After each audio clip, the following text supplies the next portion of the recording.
Olá, meus amigos, Shalom Aleichem, sejam todos bem-vindos mais uma vez ao nosso devocional diário. Depois de derrotar o exército de Ai, de conquistar a cidade plenamente, o capítulo 8 descreve em seu final que Josué leu todas as palavras da lei, a bênção e a maldição, segundo tudo o que está escrito no livro da lei. Palavra nenhuma houve de tudo o que Moisés ordenara que Josué não lesse para toda a congregação de Israel, e para as mulheres, e para os meninos, e também para os estrangeiros que andavam no meio deles. Josué capítulo 8, versículo 34 e 35.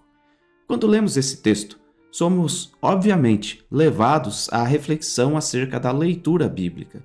Quantas vezes você lê a Bíblia ao longo da semana? Você lê trechos aleatórios, você faz um ciclo anual, segue a leitura do ciclo das parashot e porções semanais da Torá, você tem horários específicos para o seu devocional. Acredite que a leitura bíblica ela vai influenciar no seu conhecimento e no seu processo de salvação. O texto ele deixa claro que Josué leu todas as palavras da lei, tanto a bênção quanto as de maldições, conforme o que havia sido deixado escrito por Moshe. Isso nos leva a uma reflexão sobre pessoas que leem apenas aquilo que lhes interessa, apenas palavras agradáveis de bênçãos e as transmitem de forma errada ao povo. Atualmente, nós vemos muitos templos religiosos com seus líderes chamados não mais de rabinos ou pastores ou mesmo mestres, mas são coachings. Essa é a palavra da moda. Só valem palavras de incentivos, palavras encorajadoras de bênçãos. Definitivamente, Josué não era esse tipo de líder, porque o texto bíblico diz: palavra nenhuma houve de tudo o que Moisés ordenara que Josué não lesse para toda a congregação de Israel. Vale ressaltar que há diferentes interpretações rabínicas acerca desse verso.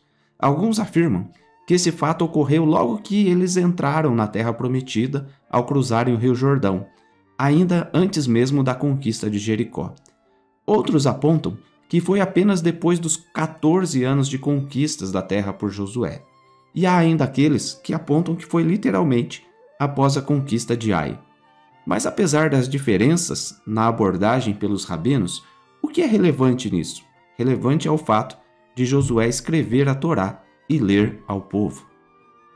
Um outro aspecto fundamental a ser considerado é que Moshe, na Torá, em Deuteronômio 27, havia declarado que as bênçãos seriam pronunciadas sobre o monte Gerizim e as maldições sobre o monte Ebal.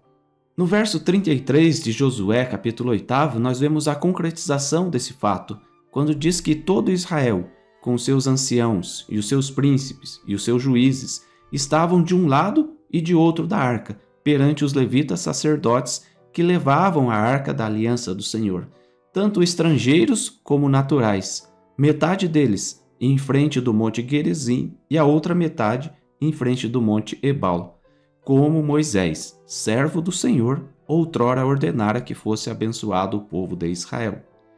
E como é precioso ler esse texto e perceber que Josué e os anciãos de Israel cumpriram exatamente como ordenado por Moisés.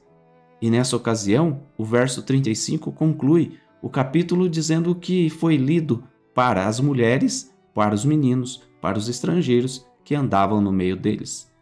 Ou seja, todos tiveram a oportunidade de aprender, de ouvir e de cumprir. Mesmo os estrangeiros ouviram a Torá, mas apenas aqueles que estavam no meio dos filhos de Israel. Não importa quem você seja, se você é homem, mulher, criança, judeu ou gentio, todos têm a oportunidade de ouvir palavras de Torá, mas que sejam palavras genuínas. Todos podem ouvir das bênçãos, mas também devem ouvir das maldições. E aí sim, cada um será plenamente responsável por suas escolhas. Não atribua a culpa de suas más escolhas a outras pessoas.